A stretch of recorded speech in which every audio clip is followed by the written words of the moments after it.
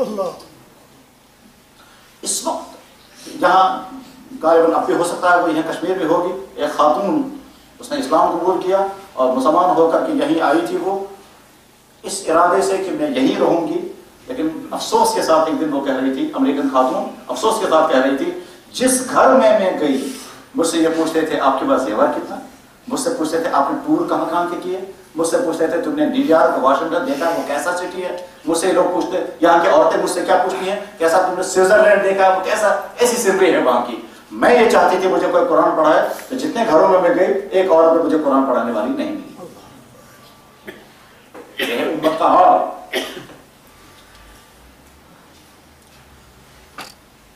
قرآن کریم سچی کتاب اور ہدایت کا راستہ صرف قرآن کے ذریعے اور کوئی راستہ نہیں ہے۔ شہر رمضان الذی انزل فیہ القرآن ھدی للناس وبینات من الھدی والفرقان۔ اللہ تعالیٰ بار بار قرآن کا تعارف کرا کر کہتا ھدی للناس، اس میں ہدایت ہے۔ لیکن جب امت قرآن سے دور ہو جائے گی، جیسے اس وقت امت کا مزاج ہے کہ ہر باپ کی تمنا یہ ہے میرا بیٹا ہر وہ تعلیم پڑھے جس کا سکوپ آگے اچھا ہو، جس کے نتیجے میں آگے کی کمانے والا بن جائے، چاہے اس کا اسلام محفوظ رہے، چاہے یہ قرآن پڑھنا آتا ہو اس کو یا نہ آتا ہو۔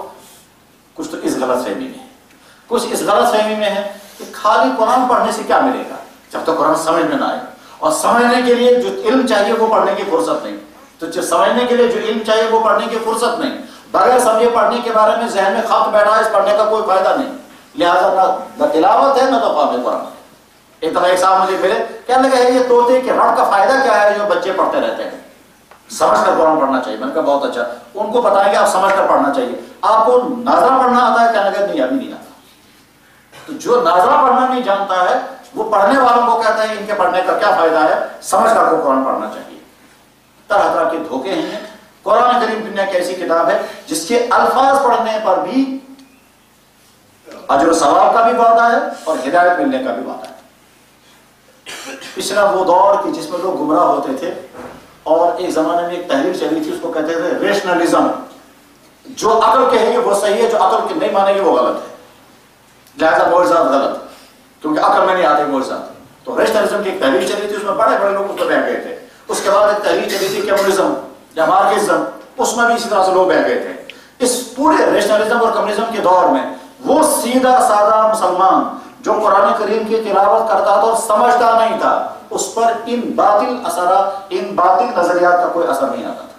قرآن صرف الفاظ کے الفاظ اگر پڑھا جائے تو انسان کو باطل اثرات سے محفوظ کر دیتا ہے، یہ قرآن کی تاثیر ہے۔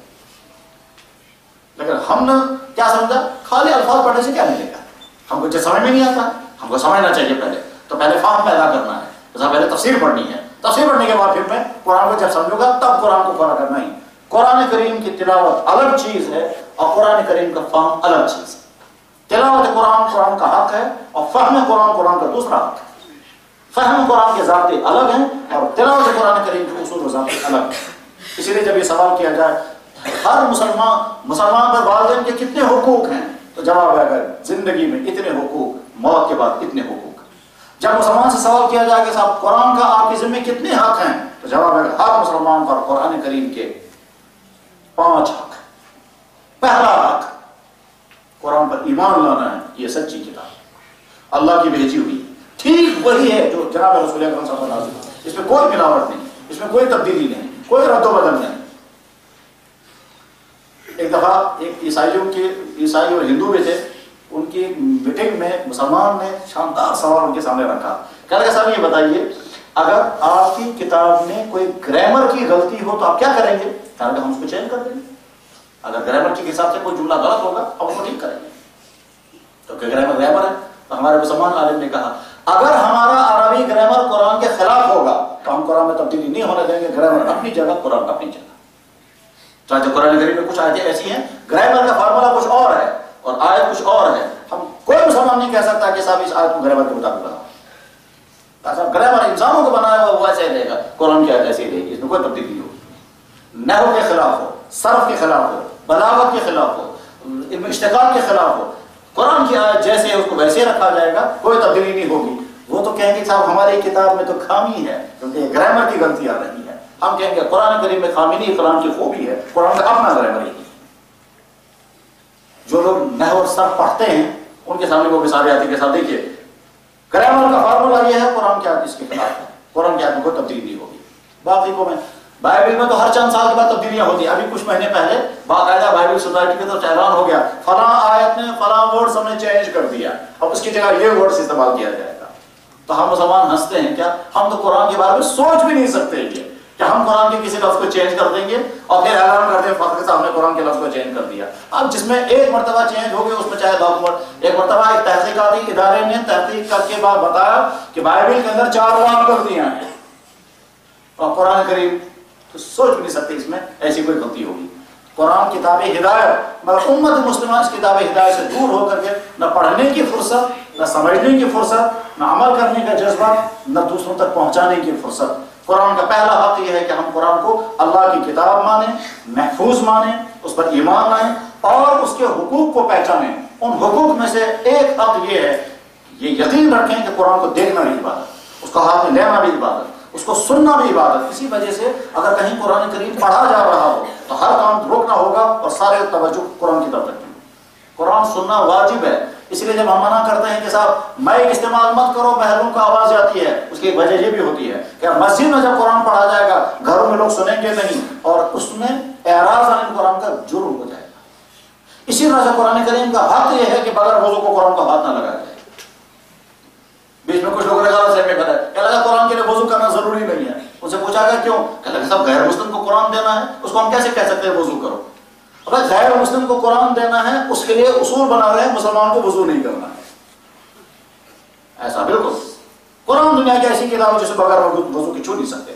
ہم مسلمانوں کا مقام تو یہ تھا کہ ہماری کتابوں میں باقاعدہ سوال آتا تھا جس کمرے میں میاں بیوی رات گزارتے ہوں اس کمرے میں قرآن رکھنے کی اجازت ہے یا نہیں، جس بکس کے اندر قرآن رکھا ہوا ہے جس اس کے اندر اس کی طرف پیٹ کر سکتے ہیں یا نہیں، جس الماری کے اوپر قرآن رکھا ہوا ہے اس کی طرف پیٹ کر سکتے ہیں یا نہیں، صف اول میں لوگ بیٹھے ہوئے ہیں دوسری صف میں قرآن کی تلاوت کر سکتے ہیں کیونکہ پیٹ ہو رہی ہے۔ ہمارا ادب کا حال تو یہ تھا، یہ ہے امت کا مزاج جو قرآن کریم کے ادب کے سلسلے میں رہا ہے۔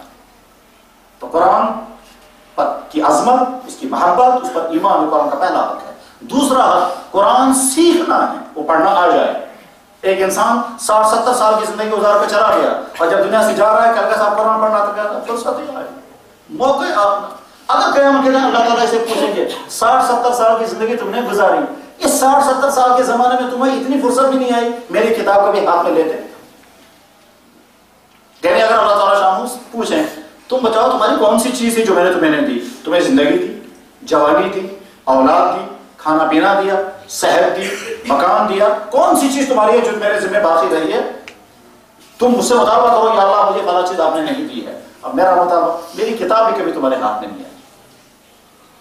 تم اپنی ساری سرگرمیاں، وہ والدین جو اپنے بچوں کو سال بھر میں سلیبس کی تمام کتابیں لا کر کے دیں گے، 1,000 روپے کی کاپیاں لا کر کے دیں گے، اس والدین کو فرصت نہیں ہے کہ اپنے بچے کو 5 روپے کا پارا خرید کر کے لا کر کے دے۔ ایک دفعہ ایک صاحب کہہ رہے تھے، کہنے لگے میں نے مسجد سے آم پارا اٹھا کر کے لایا، آپ اس کا گونا اب کیا کرتے ہیں؟ کہنے لگے جی میں کوئی افسر ہے تو مسجد سے قرآن کریم کا پارا اٹھا کر کے لایا، اس کو کہتا ہے آپ اس کا گونا، میں نے کہا کیا کرتا ہے؟ کہنے لگا افسر ہوں۔ بچہ کیا پڑھتا ہے کہ فلاں سکول میں، فلاں سکول میں پڑھتا ہے، بہت بڑی فیس دے رہا ہے، منتھلی فیس الگ اور گاڑی کا کرایہ الگ اور ہر 2 مہینے کے بعد کاپیاں نئی نئی قسم کی کاپیاں وہ الگ، مگر پارا خریدنا تھا 5 روپے کا، وہ مسجد چکا کر لایا اور پھر پوچھتا آپ اس کا گونا، ٹھیک ساتھ میں بتا بھی رہا تھا میں تو اچھا نہیں تھا کہ اچھا کو نہیں پڑھا تو گئے پڑھو سوا باب نہیں۔ اس طرح سے شیطان، میرے بھائیوں قرآن پڑھنا سیکھنے کی فکر کریں۔ تمام وہ نوجوان جو بیٹھے ہوئے ہیں وہ طے کر کے اٹھیں کہ اگر ہمیں قرآن پڑھنا آتا ہے الحمدللہ، لیکن اس کے بعد تلاوت کا معمول بنائیں، اور اگر قرآن پڑھنا نہیں آتا ہے تو طے کر کے اٹھیں کہ ہم قرآن سیکھیں گے، اور اولین فرصت میں جیسے ہم صبح کے 5:30 سے 6 بجے تک ٹیوشن پڑھنے کے لیے نکلتے ہیں، نہ سردیوں کی پرواہ نہ گرمیوں کی پرواہ، ٹھیک ہے، اس کے بعد آگے کیا ہوگا؟ آپ کو جاب ملے گا کہیں کال سینٹروں میں جاب ملے گا، کہیں دوسرے ملکوں کی کمپنیوں میں جا کر کے، کیونکہ اب گورنمنٹ کی ملازمت تو ملتی ہی نہیں ہے، اب تو پرائیویٹ سیکٹر میں ملازمتیں ڈھونڈ رہے ہیں، وہ بھی یہاں نہیں ہے۔ ہم نے دیکھا لڑکوں کو کال سینٹروں میں ساری راتیں گزارتے ہیں، ہم نے دیکھا لڑکوں کو فیکٹریوں کے اندر ساری جمانیں گزارتے ہیں۔ یہی تو اس پڑھائی کا نتیجہ نکلے گا۔ تو آپ اپنے جہاں جائیں گے اپنے ایمان کو بچانے کے لیے قرآن اگر ساتھ ہوگا تو ایمان بچ جائے گا، ورنہ تنکے کی طرح سے کمزور ایمان بیٹھ جائے گا۔ اس لیے قرآن پڑھنے کا کوئی نہ کوئی راستہ، کوئی نہ کوئی سبیل پیدا کریں، قرآن پڑھنا آ جائے، صحیح پڑھنا آ جائے، وہ کشمیریوں والا قرآن نہیں۔ ہمارے یہاں کشمیریوں کا جو قرآن وہ تو عجیب و غریب، اللہ اکبر، اس میں تو اللہ وہ کیا کہا، تو صحیح قرآن پڑھنا آ جائے۔ امت مسلمان وہ قوم ہے کہ جنہوں نے قرآن کے لفظوں کو صحیح پڑھنے کے لیے بھی علم تیار کیا، دنیا کی کوئی قوم ایسی نہیں ہے جو صرف الفاظ کو صحیح کرنے کے لیے بھی باقاعدہ فارمولے بنائے، وہ صرف مسلمان ہیں۔ علم تجوید، علم قراءت اسی طرح کے لیے۔ اور جب یہاں کشمیر میں اسلام آیا تھا تو اسلام آتے ہی جو بڑے بڑے چند کام ہوئے ہیں ان میں سے ایک کام یہاں یہ بھی ہوا تھا کہ باقاعدہ علم قراءت کا اسلامی ادارہ قائم کیا گیا تھا، اس کا نام ہی تھا دار القراءت الطیبہ اور دار القراءت القرآنیہ، قرآن کریم کی قراءت کا مدرسہ۔ ایک انسٹیٹیوٹ اسی غرض کے لیے بنایا گیا تھا، اس میں صرف قرآن قراءت سکھائی جاتی تھی اور پڑھنے کے انداز سکھائے جاتے تھے، لہجہ سکھائے، تو قرآن پڑھنا، قرآن پر ایمان، قرآن پڑھنا آ جائے، یہ دوسرا حق۔ اس کے بعد پھر قرآن کی تلاوت کا روٹین بنانا ہے روزانہ، اور وہ تلاوت آواز کے ساتھ، احترام کے ساتھ، بیٹھ کے کرنا ہے۔ کبھی کبھی لوگ کہتے ہیں جی میں نے موبائل میں قرآن رکھا ہے، میں گاڑی میں چلتے چلتے پڑھتا رہتا ہوں۔ تلاوت ہے کہ ہاں یہ تلاوت ہے، کرنا چاہیے، تو ہم کہتے ہیں نہیں۔ کیوں؟ آپ تو کہہ رہے ہیں کہ جائز، ہاں جائز ہے، کرنا چاہیے، بالکل نہیں کرنا چاہیے۔ کیوں کہ صاحب قرآن اتنی ضمنی چیز ہے، آپ گاڑی میں بیٹھ کے جیسے اخبار پڑھ رہے ہو ایسے قرآن پڑھتے ہیں۔ قرآن کا حق یہ ہے آپ اس کے لیے مستقل ٹائم رکھیں اور باقاعدہ وضو کر کے علامہ نووی نے 12 آداب لکھے ہیں قرآن کریم کی تلاوت کرنے کے۔ اب قرآن کریم بیٹھ کر کے جب جہر کے ساتھ، آواز کے ساتھ جب تلاوت کریں گے اس کے بعد قرآن کریم کے اثرات آئیں گے۔ لیکن اگر کوئی آدمی واقعتاً اتنا بزی ہو کہ نہیں ہے اس کے پاس ٹائم، تو وہ کہتے ہیں جب اعلیٰ درجہ نہیں تو کم سے کم کمتر درجہ یہی ٹھیک ہے، بجائے اس لیے کہ آپ موبائل سے میوزک سنیں، قرآن کریم کی تلاوت ہی اگر کریں تو کم سے کم اس احساس کے ساتھ کریں کہ میں قرآن کی تلاوت کر رہا ہوں، آواز کے ساتھ، جہر کے ساتھ، یہ سوچ کر کے کہ اللہ میری آواز سن رہے ہیں۔ اللہ تعالیٰ شام کو بہت پسند آتا ہے بندوں کا قرآن پڑھنا اور سنا۔ ایک مرتبہ جناب رسول اکرم صلی اللہ علیہ وسلم نے حضرت عبداللہ بن مسعود سے فرمایا عبداللہ مجھے قرآن سناؤ، تو عبداللہ رسول نے کہا حضرت آپ پر تو قرآن نازل ہوا ہے تو آپ کو کیا سناؤں گا؟ حضور نے فرمایا میرا دل چاہتا ہے میں دوسروں سے سنوں۔ عبداللہ رسول نے پڑھنا شروع کیا سورہ نساء، حضور آنکھیں بند کر کے سن رہے ہیں، عبداللہ رسول آنکھیں بند کر کے پڑھ رہے ہیں، پڑھتے رہے 2 3 4 5 رکوع 8 10 رکوع پڑھے، اس کے بعد حضور نے فرمایا بس آئے پڑھی ہوں فَكَيْفَ إِذَا جِئْنَا مِنْ كُلِّ أُمَّةٍ بِشَهِيدٍ وَجِئْنَا بِكَ عَلَىٰ هَٰؤُلَاءِ شَهِيدًا۔ اللہ تعالیٰ فرماتے ہیں حضور کیسا عجیب منظر ہوگا وہ جب ہم ہر امت سے گواہ طلب کریں گے، لاؤ گواہ، کون کون گواہی دے گا تمہارے پاس میں نے نبی بھیجا تھا، اور امتیں انکار کریں گے، پھر ہم اپنے اس نبی کو گواہ بنا کر لائیں گے اور میرا یہ نبی گواہی دے گا اس قوم کے اندر یہ نبی آیا تھا، اس قوم کے اندر یہ نبی آیا تھا۔ تو حضور نے جب سنا کہ اللہ تعالیٰ شاہ دوسرے نبیوں کی نبوتوں کو ثابت کرنے کے لیے بطور گواہ مجھے کھڑا کریں گے، جو ہی آیت حضور نے سنی تو آنسو جاری ہو۔ عبداللہ رسول کہتے ہیں میں نے جب دیکھا تو حضور کی آنکھوں سے آنسو گر رہے ہیں۔ اللہ تعالیٰ مجھے کہہ رہے ہیں تم گواہ بن کر کے دوسرے نبیوں کی نبوتوں کو ثابت کرو گے۔ اس طرح سے حضور تلاوت کرتے تھے اور صحابہ سنتے تھے. حضرت عثمان بن عفان رضی اللہ عنہ ایک دفعہ عشاء کے بعد تلاوت شروع کی، فجر تک اسی طرح سے تلاوت کرتے ہیں. ایسا بھی ہوا ہے کہ ایک شخص نے حضرت مولانا یوسف بندوری رحمہ اللہ تعالیٰ ہمارے بڑے علماء میں سے گزرے ہیں، علامہ انور شاہ صاحب کے شاگرد تھے. ان کے پاس ایک بہت بڑے قاری ملاقات کرنے کے لیے آیا رمضان میں. مولانا یوسف بندوری نے کہا کہ آپ تو بہت عمدہ قاری ہو، انٹرنیشنل مقابلوں میں شرکت کرتے ہو، تمہاری آواز کا تو جادو چلتا ہے، تو ہم کیا کریں گے، بیٹھ کر باتیں کرتے رہیں گے، اس لیے بہتر ہے رمضان کا زمانہ ہے ذرا قرآن سناؤ. کہنے لگا حضرت ٹھیک ہے سناتا ہوں. بیٹھ کر پڑھو یا کھڑے ہو کر؟ کہنے لگا جب پڑھنا ہی ہے تو کھڑے ہو کر سناؤ. کہنے لگا حضرت کھڑے ہو کر سناؤں تو نماز میں پڑھوں؟ انہوں نے کہا ہاں نماز ہی. اس نے کہا اللہ اکبر. مولانا یوسف بندوری پیچھے کھڑے ہو گئے. اس نے پڑھنا شروع کیا. ایک رکعت کے اندر الف لام میم سے لے کر وہ قل اعوذ برب الفلق تک پڑھا.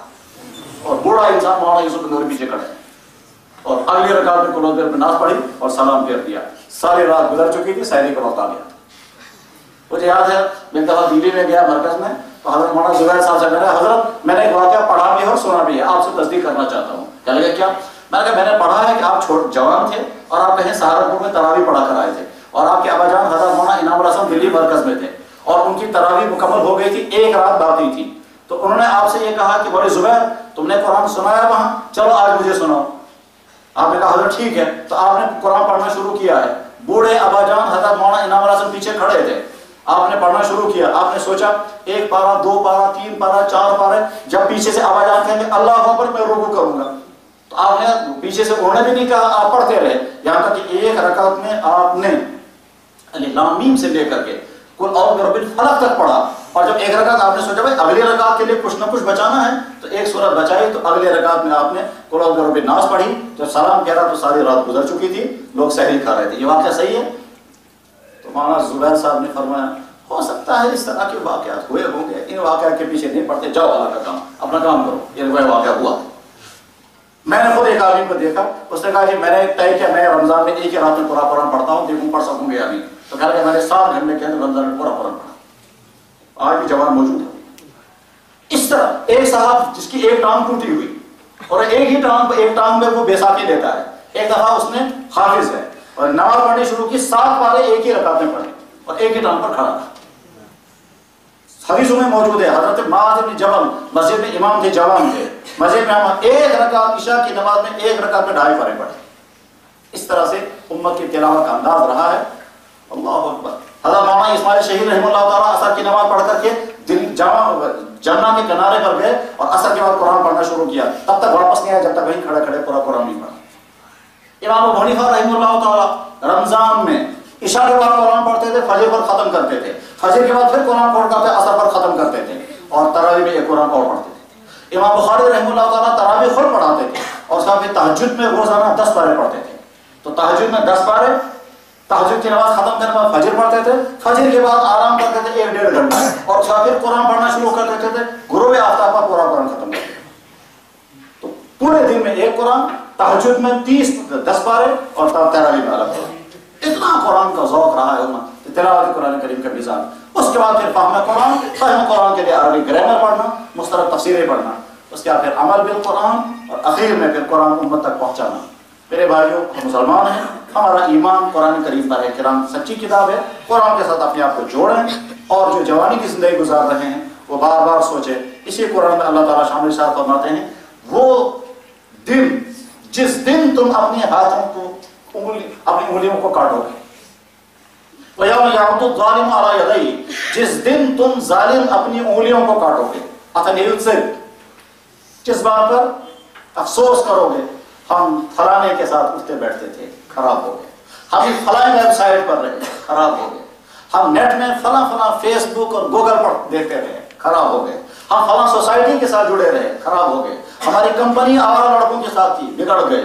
تو انگلیوں کو کاٹو گے مگر کچھ نکلے گا نہیں. اور یوم، وہ دن یاد رکھنا، یعض، کاٹو گے تم ظالم، علی یدیہ، اپنے ہاتھوں کو. اتنیل سے یقول یا لیتنی اتخذت مع یا ویلتی لیتنی لم اتخذ فلانا خلیلا. افسوس کرو گے ہم فلاں کے ساتھ کیوں دوستی رکھی، ہم خراب ہو گئے. اس لیے میرے نوجوان بھائیوں، ایسی تمام سوسائٹیاں جس میں آپ جنسی خرابیوں میں مبتلا ہو جائیں، فیشن میں مبتلا ہو جائیں، فحشکاریوں میں پھنس جائیں، غلط راستوں میں پھنس جائیں، ڈرگس کا شکار ہو جائیں، آپ کے ذہن کو کنفیوژن ہو جائے، اسلام کے متعلق بدظنیاں پیدا ہو جائیں، ایسی کتابیں، ایسی CDs، ایسی ویب سائٹیں، ایسے افراد، ایسے لوگ، ایسی کلاسیں، ایسے دفتر، ان تمام سے اپنے آپ کو بچا کر کے رکھنا لازم، ورنہ ایسا ہو سکتا ہے کہ ایمان والے گھر میں پیدا ہونے کے بعد ایمان سے محروم ہو جائیں گے، جیسے کہ ایمان سے محروم گھروں میں پیدا ہونے والے ایمان قبول کر رہے ہیں۔ یا الذین آمنوا، ایمان والو، تم میں سے جو مرتد ہونا چاہے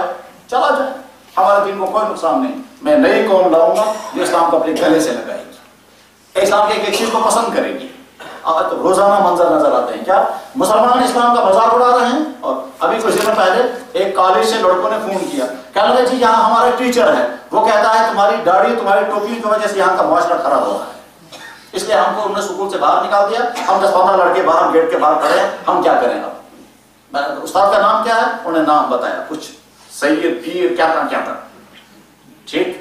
اور یہ ابھی ان کے ساتھ ابھی بات ہی چل رہی تھی تو دوسرے کالج سے فون آیا، کہنے لگے جی یہاں ایک صرف لڑکا آیا ہے، وہ کہتا ہے مجھے 1.5 سال ہو گئے انتظار کرتے کرتے، مجھے مسلمان بناؤ، مجھے بتاؤ مجھے کیا کرنا ہے۔ مطلب وہ اسلام کی طرف دوڑ رہا ہے اور یہاں مسلمان جو ہے اپنے مسلمان بچوں کو اسلام پر رہنے نہیں دے رہا ہے۔ دونوں منظر چل رہے ہیں، ایک طرف سے اسلام کی طرف لوگ دوڑ رہے ہیں اور ایک طرف سے لوگ اسلام سے دور جا رہے ہیں۔ اللہ تعالیٰ ہم دونوں منظر دکھا رہے ہیں۔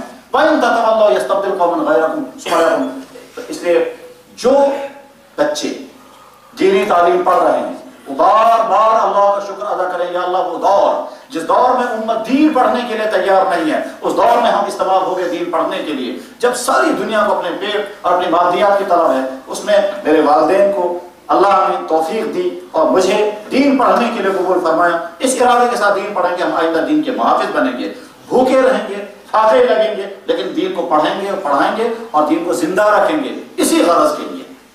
اور جو دین کی تعلیم سے جڑے ہوئے نہیں ہیں، وہ اپنے دوسرے شعبوں کے ساتھ جڑے ہوئے ہیں یا دوسرے سبجیکٹ کے ساتھ جڑے ہوئے ہیں، وہ مایوس نہ ہوں، طے کریں ہم وہ سارا پڑھیں گے لیکن مسلمان بن کر کے پڑھیں گے، اپنی اسلام کو اپنے ساتھ چلائیں گے، جوانی کا جو اسلام ہے اس کو اپنائیں گے، اور اس وقت اسلام سے دور ہونے کے جو ذرائع ہیں ان تمام ذرائع سے اپنے آپ کو، انفیکشنوں کے ماحول سے اپنے آپ کو انفیکشن سے بچانا اہم ترین ذمہ داری ہے۔ اور جہاں انفیکشن ہو اور وہاں اپنے آپ کو نہ بچائے تو صحت برباد ہو جاتی ہے۔ جس دور میں ہم زندگی گزار رہے ہیں، اس دور کے تقاضوں کو سمجھنا اور ان تقاضوں میں مٹتے ہوئے اسلام کو سمجھنا اور پھر اپنے اسلام کو بچانا آج کے ان تمام لوگوں کی پہلی ذمہ داری ہے جو ایسے اداروں میں، ایسی سوسائٹیوں میں زندگی گزار رہے ہیں جن اداروں میں وہاں اسلام نہیں ہے، بلکہ اسلام کا وہ دفتر، وہ کالج، وہ کلاسیں، وہ بازار، وہ شاپنگ کمپلیکس جہاں اسلام کے خلاف زندگیاں گزرتی ہیں، چاہے مسلمان ہوں، وہاں اگر آپ کو رہنا پڑ رہا ہے تو اپنے اسلام کو بچا کر کے رکھیں۔ اگر ایسا ہو گیا تو پھر جناب رسول اکرم صلی اللہ علیہ وسلم کی مبارکبادی کے مستحق بنیں گے۔ حضور کیا فرمایا؟ فطوبى للغرباء، ان غریبوں کو بہت بہت مبارک جو الذین یصلحون ما افسد الناس، جو اس وقت اپنے دین پر قائم رہیں گے اور دوسروں کو دین پر چلانے کی، دین پر لانے کی محنت کریں گے جب چاروں طرف سے بگاڑ ہوگا۔ اللہ جل شانہ ان باتوں کو بولنے والوں کے لیے اور سننے والوں کے لیے مفید سے مفید تر بنائیں۔ قرآن کریم کو پڑھنا، اس کو سیکھنا، اس کی تفسیر پڑھنا اور قرآن کا فہم رکھنے والوں سے فائدہ اٹھانا ہم سب کی ذمہ داری ہے۔ انشاءاللہ ہم ارادہ کر کے اٹھیں گے کہ ہماری زندگی کے اندر جو کوتاہیاں ہیں وہ کوتاہیاں دور کریں گے۔ اگر نمازوں میں کوتاہی ہے تو آج کے بعد نمازی بنیں گے۔ قرآن اگر ہم نے نہیں پڑھا ہے تو قرآن پڑھنے کا انتظام کریں گے، جیسے اپنے والدین کہیں گے صاحب جیسے آپ نے ہمارے لیے میتھ پڑھنے کے لیے اچھے سے اچھا استاد، سائنس پڑھنے کے لیے اچھے سے اچھا استاد، کمپیوٹر سیکھنے کے لیے اچھے سے اچھے سینٹر کا انتخاب کرتے ہیں، قرآن پڑھنے کے لیے بھی اچھے سے اچھے استاد کا انتخاب۔ اب جب پڑھنا آ جائے گا تو اپنے گھر میں قرآن کا ماحول پیدا کریں، تلاوت قرآن کریم آوازوں کے ساتھ ہو، تو جن گھروں میں قرآن پڑھا جاتا ہے شیطان اور گمراہی کے اثرات وہاں سے دور ہو جاتے ہیں، اور جن گھروں میں قرآن نہیں پڑھا جاتا وہاں پر نحوستیں آتے اور قرآن رکھا ہوا اور پھر بھی نہ پڑھا جائے۔ اللہ ایک دفعہ ایک صاحب کیا کرتے کہہ رہے جی میری بیوی زیورات لے کر کے آئی ہے، پتہ نہیں 15 یا 20 لاکھ روپے کے، ٹھیک، اب کیا پوچھنا ہے؟ کہہ رہا میں قرآن لایا انہوں نے مسجد سے اٹھا کر، تو مسجد میرے سسر نے میری بیوی کو قرآن جہیز میں دیا ہے، مشہور قرآن، ٹھیک، زیورات دیے ہیں 15-20 لاکھ روپے کے، بڑا اس میں پوچھوں یہ کہ قرآن تھا ان سے جہیز کرنا، تو بس ٹھیک، جب سے تو قرآن تمہارے گھر میں وہ آیا تو اس کو کھولا ہے کہ لگا نہ کنچن کھول، کتنا زمانہ ہو گیا کہ 9.5 سال ہو گئے رشتے کو کیے ہوئے، مسجد سے چوری کا قرآن